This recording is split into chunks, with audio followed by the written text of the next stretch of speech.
Hi guys, it's Martin and this is Rexi, our baby T-Rex from the Dinosaur Experience. Now poor old Rexi's been getting very bored sitting at home, and so what we thought we'd do, we'd try and find some fun things that we could do that Rexi might enjoy. And we thought you might like to join us on our adventures. So come with us and see what we've got planned.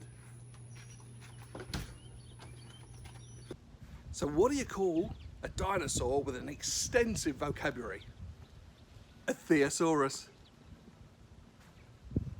Hi guys, so what we're going to do today, we're going to look at pterosaurs, or as they're sometimes known, pterodactyls. And this is a guy, so this is what a lot of people would tell you is a pterodactyl, and they'd be half right. Pterodactyl is actually the name for the species, so similar to a German Shepherd or a poodle is a name for a dog. So a Pteranodon, like this one, is part of the pterodactyl family. There's no actual animal called a pterodactyl. There is a pterodactylus, which this little guy here is actually a pterodactylus. They grew to about a 3.5 foot wingspan. You can see, if you look closely up here, he had teeth in his beak. So that was a pterodactylus. Now, as we learn, pterosaurs or pterodactyls is the group name. And they grew to various different sizes. Some you could have on the palm of your hand. They were that small. Others, they grew huge. Now here's a photograph of my son Tyler. And this was taken at the Houston Natural History Museum.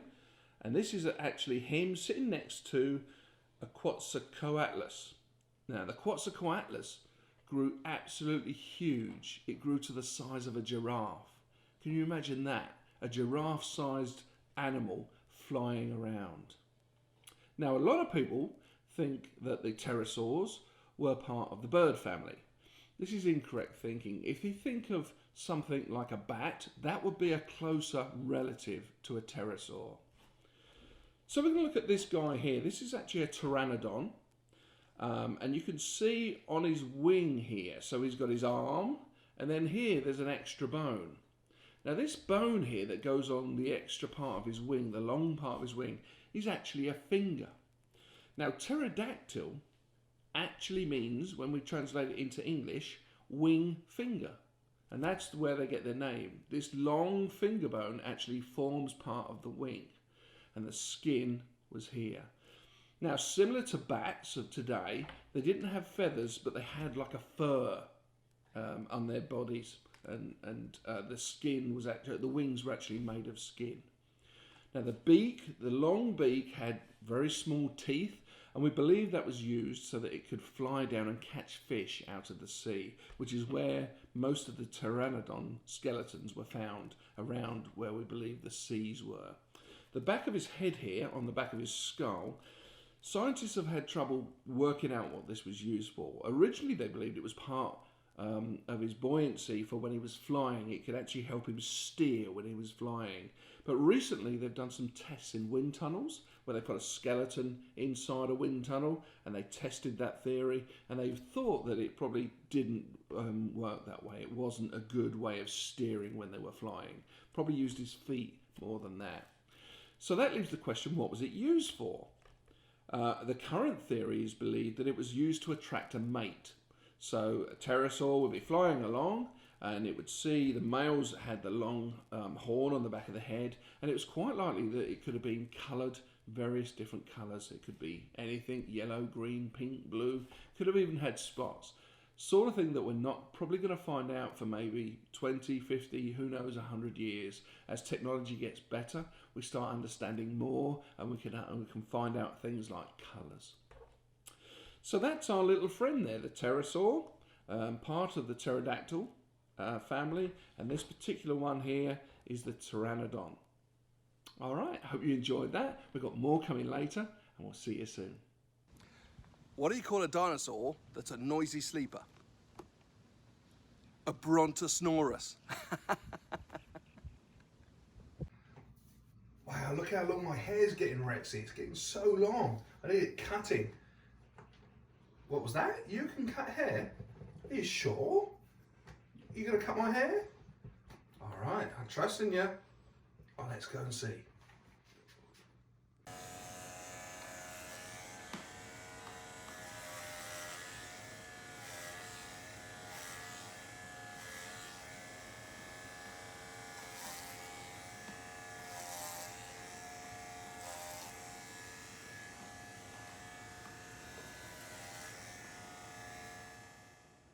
All right, all finished? Let's have a look. Rexi!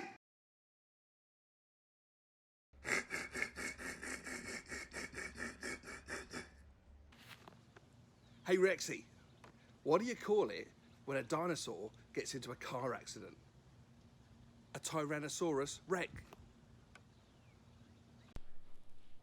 Hi guys, this is Dawn Wilmot from the Dinosaur Experience. Today we are going to be doing craft time. I'm going to be showing you how to make a do-it-yourself dinosaur hat with spikes, as you can see here. We're going to also be making some dino feet. Okay, I'm going to show you how to do that right now. So today we are going to need a couple of pieces of material, okay? We're going to need some green paper. We're going to need some scissors. We're going to need some glue or a glue stick, or if you only have tape, tape would work as well, and something to write with, okay? It can be a pen or a pencil, whatever you feel or have handy, okay? So we're gonna get these items out of the way. And one of the first things that we're gonna do is we're going to actually take a piece of paper like this, and we are going to fold it hot dog style. Y'all know what hot dog style means, I bet. Okay, and once we have done that, we are going to cut a piece off about this size, and this is going to help us to make our stencil. So we're going to do about halfway. We're going to just eyeball it. Okay, we're going to do it about right there, and then we're going to use something that is straight.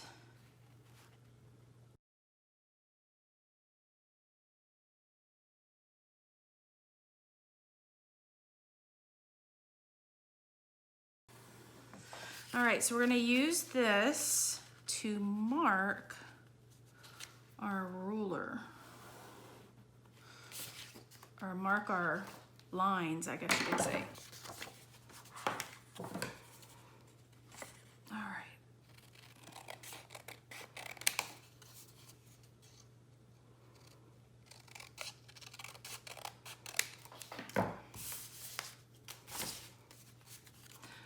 Now we have a stencil, okay? All right, take another piece of paper. We're gonna fold it hot dog style. Then we're going to take our stencil and we are going to draw on a whole bunch of these like this.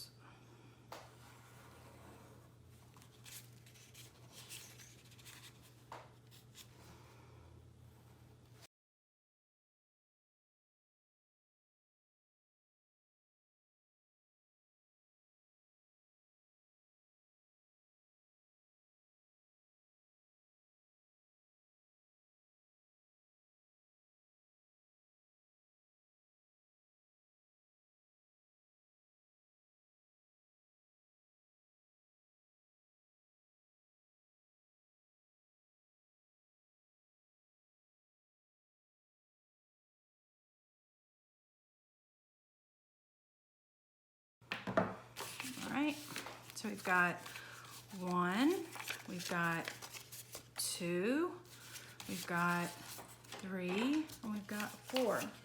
Now, what you're going to want to do is cut out some long strips like this, okay? Long strips like this. And what we're gonna do, we're gonna actually glue, let's see if you can see this. We're gonna glue 2 of these together. Okay, we're gonna put a little glue on there. Gonna glue it together. And then we're gonna set it to the side and let it dry.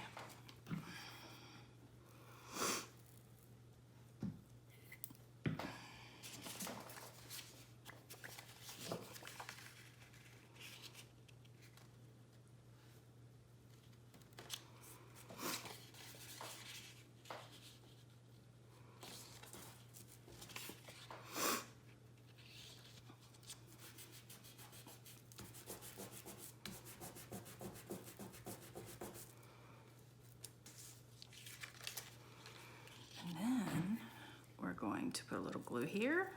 And we are going to put them like this.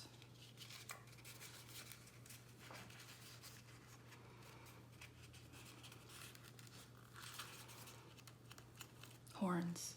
It's horns? Okay, so at this point we need to measure our head, whoever is going to be using our dinosaur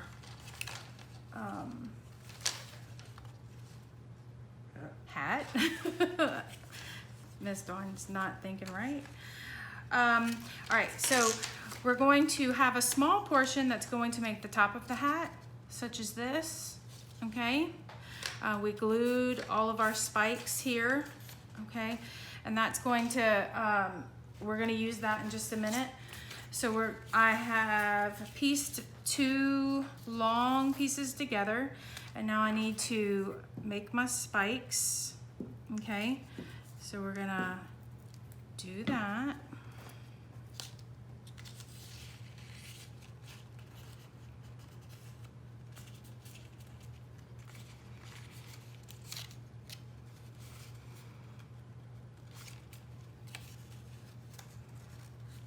Might have to hold them. It's okay. Might have to hold them for a long period of time. Alright.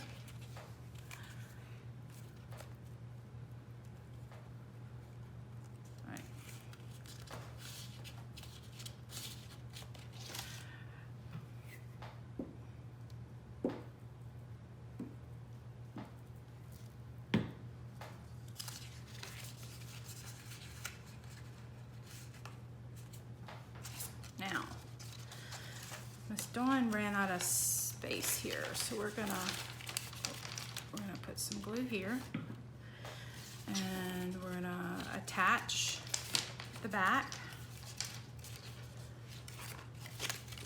I know you can't see it. Give me a second. You're gonna be able to see the final product. So once that's together, we are going to, you can glue this, or you can staple it, or you can tape it, whatever is the best method for you.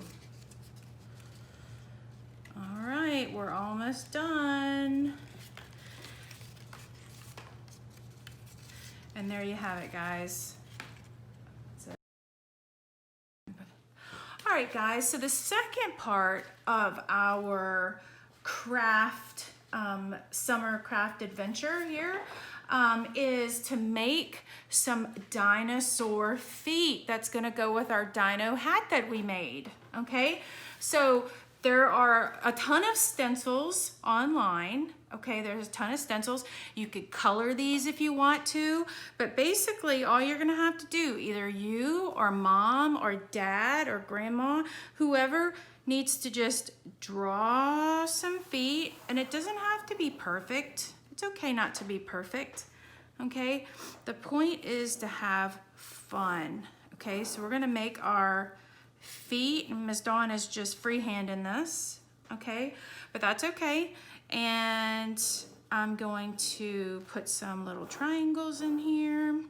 And if I'm gonna be really super crafty in a little while, I'm going to get a black marker and maybe color my feet, okay? Now this next part, we're gonna actually have to cut out, okay? In order for us to get our little feet inside of our dino feet, okay? So we're gonna do this. We're gonna go over like this on both sides. We're gonna do this, and then we're gonna connect them. Okay, so that's all kind of like freehand. Okay, again, it's not perfect, but it's okay. We don't have to be perfect.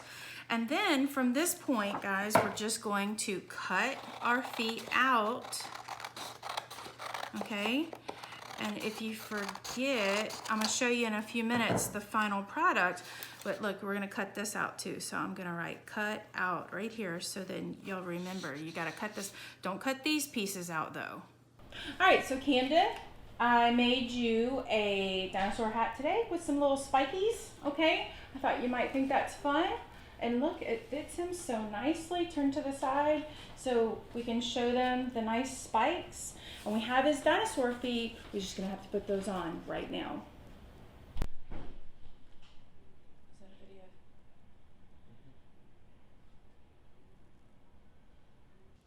Hey Rexi, what do you get if you cross a dinosaur with a pig? Jurassic pork. So I think we've read most of these books, Rexy. And I think we've read most of these as well. But you know where's a really cool place we can find books to read? We should go to the library. That'd be a great idea. Come on, let's get going.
All right, Nash, you stay there and behave yourself. Me and Rexy, we're going to go and look in the library, see what we can find.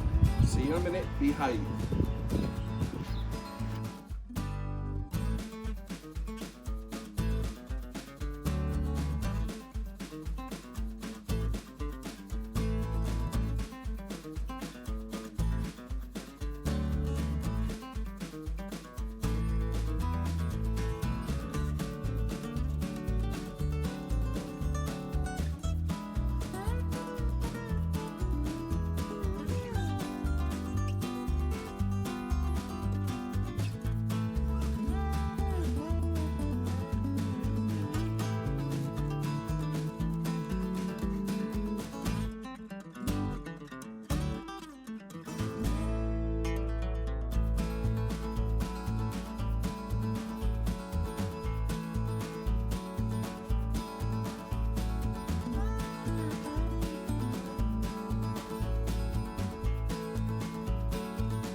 You got a book, Rexy?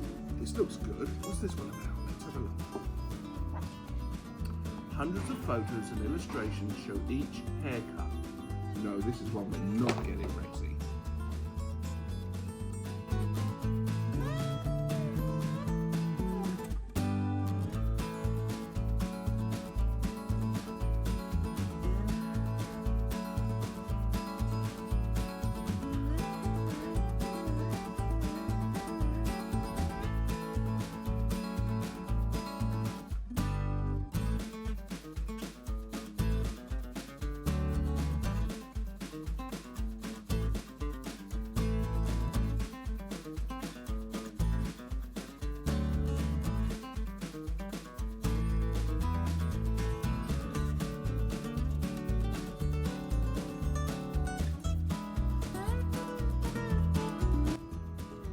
So you got enough books, Rexy? If you read these throughout the whole summer, I'm going to be so proud of you. It's going to be great.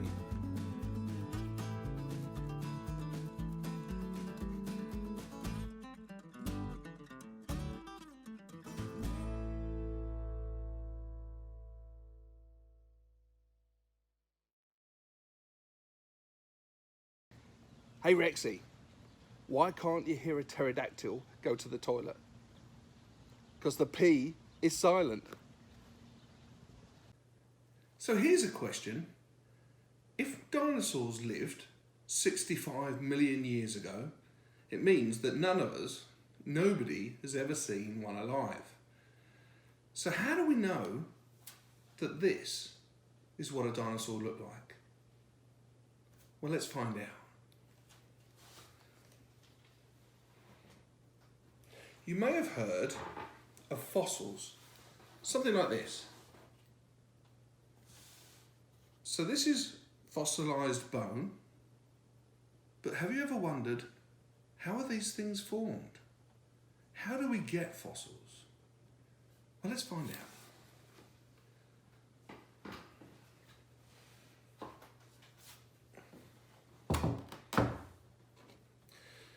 So here's our Triceratops.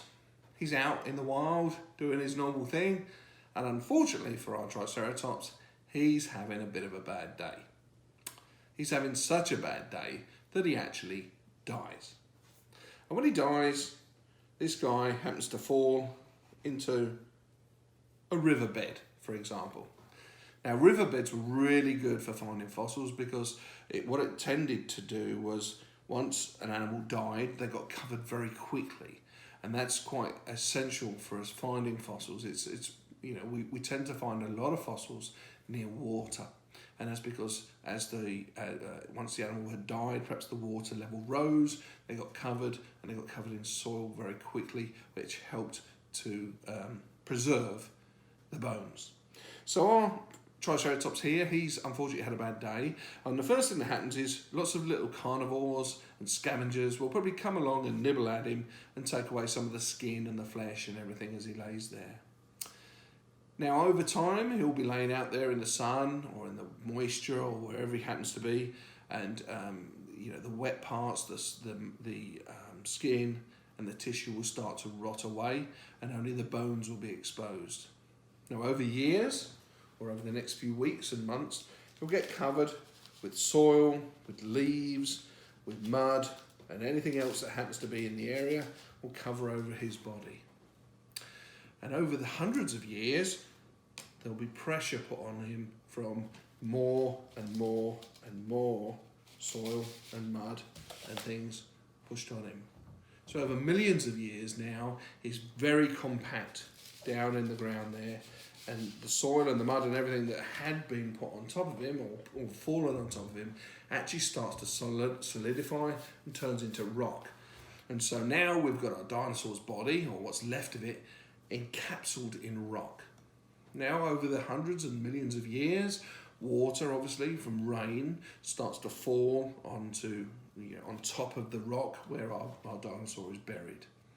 And that water will penetrate through the rock. It will find very small holes and particles and find its way through until eventually it finds our buried dinosaur. Now, very little will be left of him now, probably just his bones. And where the bones were solid, they would have formed like a mould around the rock around it. So there'll be a little bit of bone left, and then there'll be like some empty space as it's rotted away.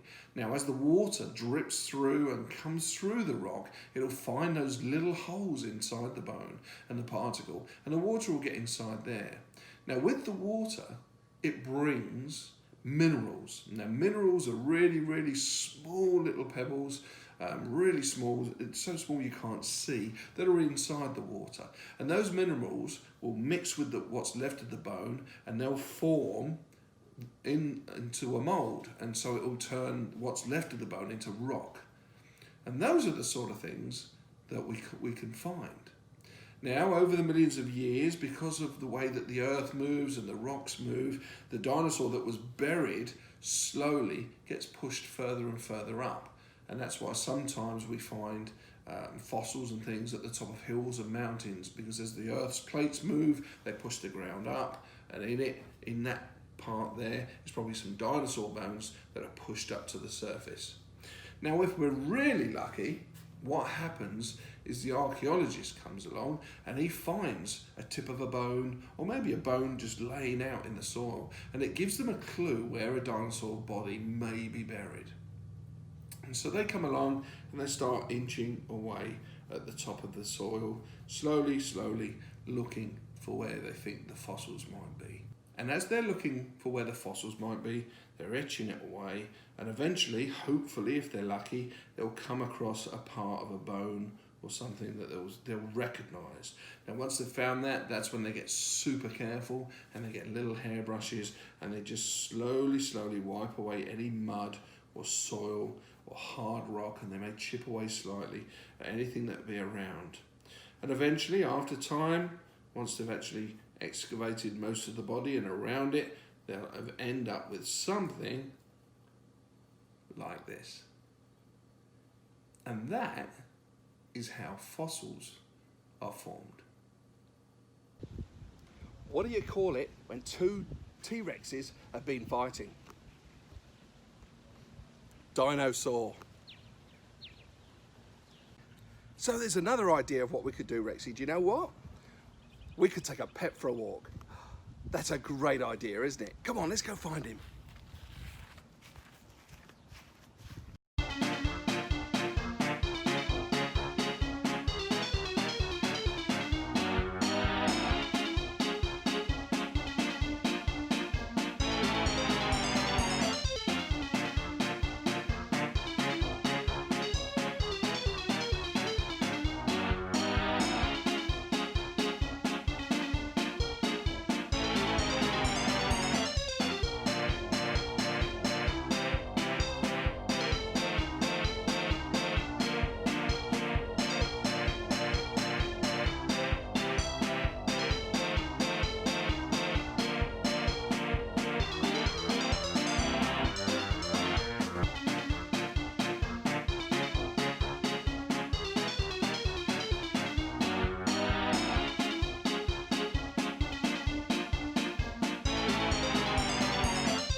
So, Rexi, there was this female dinosaur and she opened a store that made blouses. Do you know what it was called?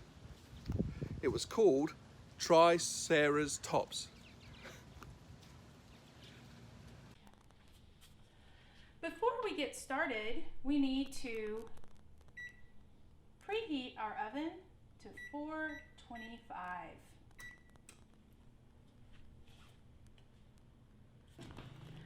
Hey Dino-mites!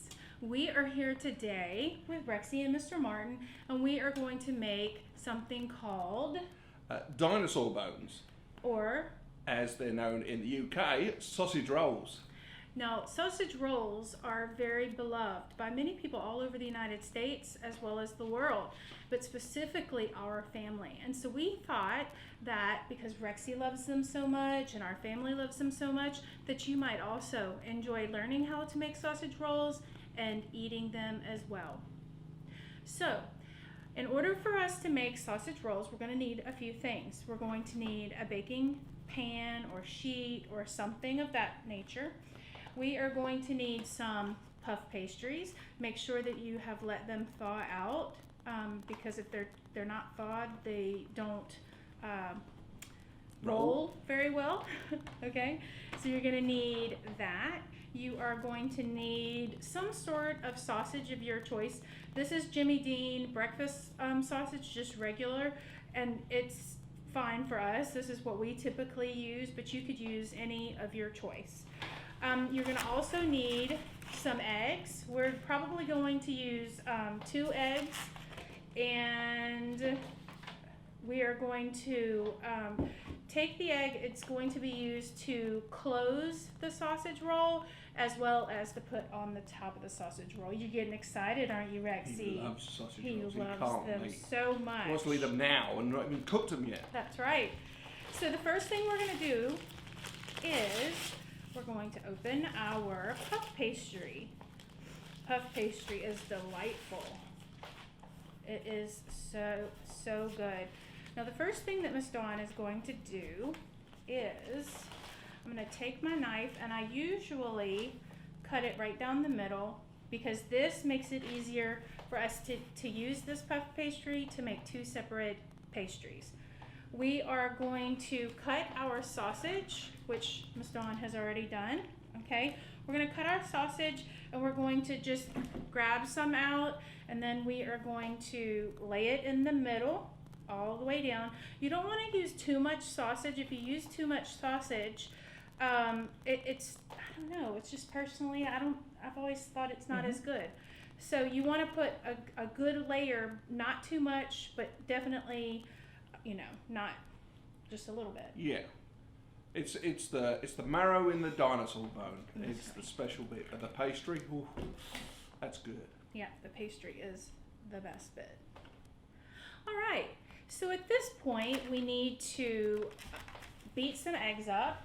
Rexi, would you like to help me? Hold that one, Rexi. Oh, Rexi. You're very naughty. Oh, stop that. Behave.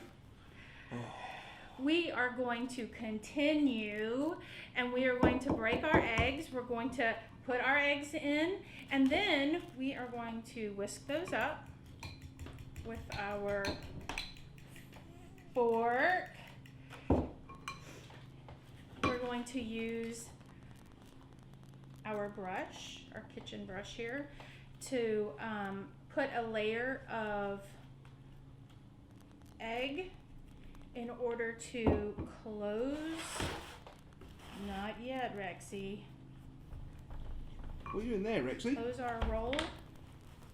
It's going to then seal the roll. Now you want, if you can, try to make sure that you put the seal at the bottom, so as it bakes, it doesn't break apart, okay?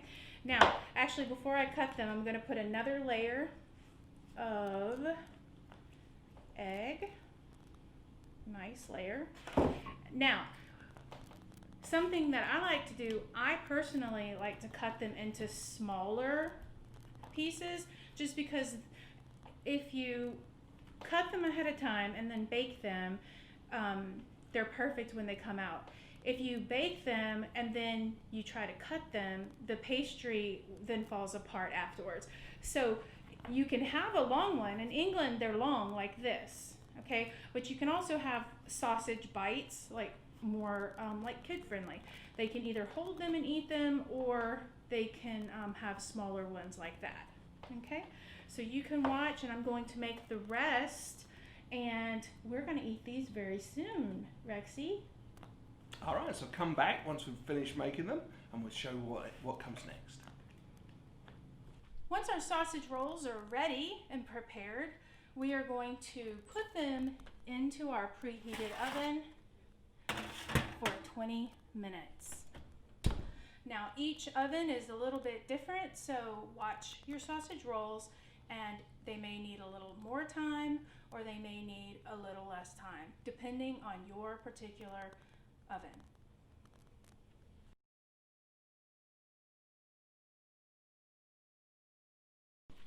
Okay, I think the sausage rolls are ready.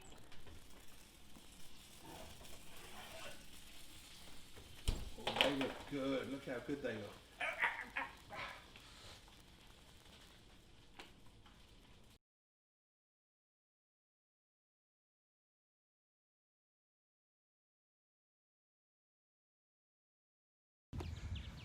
Why did the dinosaur cross the road? Because the chickens hadn't been evolved yet. All right, Dynamite. So, it's getting late, it's getting into the evening, and Rexi here likes nothing more than to be read a good story. Isn't that right, Rexi? We call it Rexi's Tales. We do it every evening for him. So today's book is one that we got from the library earlier, and today's book is called The Gruffalo, and it's by Julia Donaldson, and it's illustrated by Axel Schaefer. And there it is, The Gruffalo, and it's actually one of Rexi's favourite books, isn't it, Rexi? He does love this. So, settle down, and we're going to read you the story. Hopefully, you're going to love it as much as we do. A mouse took a stroll through the deep, dark wood. A fox saw the mouse, and the mouse looked good. "Where are you going to, little brown mouse? Come and have lunch in my underground house." "It's terribly kind of you, fox, but no, I'm going to have lunch with a Gruffalo." "A Gruffalo? What's a Gruffalo?" "A Gruffalo? Why, didn't you know?" He has terrible tusks and terrible claws and terrible teeth in his terrible jaws. Where are you meeting him? Here, by these rocks. And his favourite food is roasted fox. Roasted fox? I'm off, Fox said. Goodbye, little mouse. And away he sped. Silly old fox, doesn't he know? There's no such thing as a Gruffalo. On went the mouse through the deep, dark wood. An owl saw the mouse, and the mouse looked good. Where are you going to, little brown mouse? Come and have tea in my tree top house. It's frightfully nice of you, owl, but no, I'm going to have tea with a Gruffalo. A Gruffalo? What's a Gruffalo? A Gruffalo? Why, didn't you know? He has knobbly knees and turned out toes and a poisonous wart at the end of his nose. Where are you meeting him? Here, by this stream. And his favourite food is owl ice cream.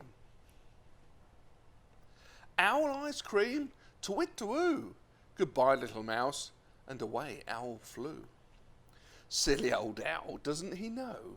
There's no such thing as a Gruffalo. On went the mouse through the deep, dark wood. A snake saw the mouse, and the mouse looked good. Where are you going to, little brown mouse? Come for a feast in my log pile house. It's wonderfully good of you, snake, but no, I'm having a feast with a Gruffalo. A Gruffalo? What's a Gruffalo? A Gruffalo? Why, didn't you know? His eyes are orange and his tongue is black. Ew. He has a purple prickles all over his back. Where are you meeting him? Here, by this lake. And his favourite food is scrambled snake. Scrambled snake? It's time I hid. Goodbye, little mouse. And away snake slid. Silly old snake, doesn't he know? There's no such thing as a Gruffalo.